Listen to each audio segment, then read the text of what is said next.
What do you believe to be true? Words can change your life. One sentence can change your life. As a 25-year-old, the manager of the company I worked for said something to me, and I remember it as though it were yesterday. The business wasn't profitable, and I remember him saying, "David, the first thing we have to do is stop the hemorrhaging." He loved a metaphor. Stem the losses.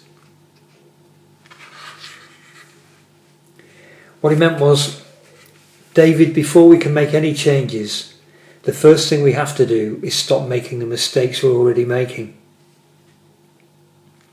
Let's stop making the mistakes we're already making. I don't think anybody gave me better advice in my whole life. What do you believe to be true? What do you know? Do you know what will happen in the next 5 minutes? The only thing I know of life is what occurs in nature. I know that night follows day because the earth spins on its axis.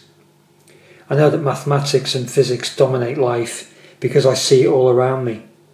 The geometry of the places we live, the physics and chemistry of the food we eat. These things are irrefutable. These things are truths. They're not predictions or opinions. We know that mathematics is behind engineering. It determines how we travel, how we cook, how we share information, the clothes we wear. We know that gravity exists because the Earth would fall out of its orbit otherwise. We know that electromagnetism exists because we experience heat and electricity. We cut food up, we eat it, and we know that if we keep cutting, we end up with a single piece. These things are real. As an exercise, spend time listening to people and the things they say. Listen for opinions and predictions presented as facts.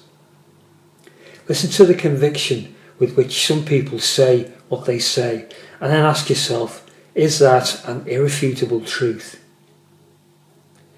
One of the first and most obvious objectives of coaching is to establish a sustainably positive mind. And before we make any changes, the first thing we have to do is stop making the mistakes we're already making. Stop pretending you know more than you do. Stop pretending you know what can be achieved and what cannot be achieved. Stop making negative predictions about yourself, about the world, about anything. Stop sharing or passing on hearsay and gossip. Do not engage in it. Do not contribute to the spreading of subjective opinion. What you'll find out is that you have less to say. The problem with prediction and opinion is that a lot of it is negative. If you can stop yourself making negative predictions and sharing negative opinions, you will have achieved what my old manager helped me to see was so important. You will have stopped the hemorrhaging. This is the equivalent of reaching coaching base camp. It's an old story, but a good one. Socrates is considered to be the father of philosophy, but he never wrote anything down. What we know about him was written by Plato. Socrates was born in 469 BC, and as we understand it, he was the son of a midwife and a sculptor. One of the things that stands out about Socrates is that he seemed to spend a lot of time annoying people. He seemed to spend a lot of time engaging people in discussion that pretty much always ended with him asking the same question. What do you know to be true? Socrates lived at a time when the Greeks believed in gods such as Zeus and Athena, and this went some way to causing his downfall. He wanted people to question the solidity of their beliefs and would wait until he heard a statement that he felt was open to discussion, and then he would ask to explore it. This was at the time when the Greek state was at war with Sparta, and many believed they needed the gods on their side.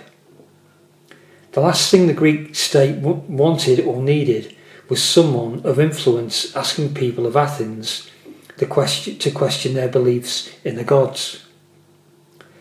Socrates was by this time 70 years old and a well-known soldier. The gods are on our side.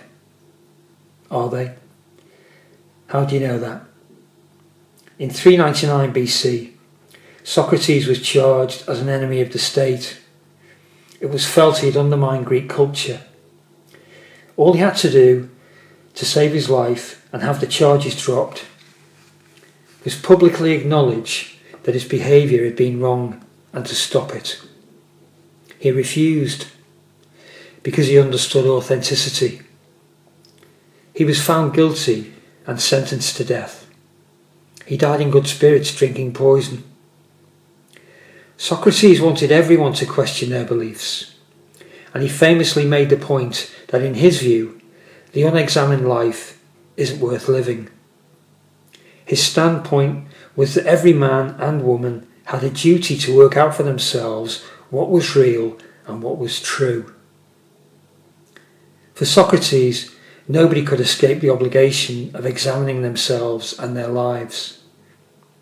Those things you believe to be true, on what basis are they true?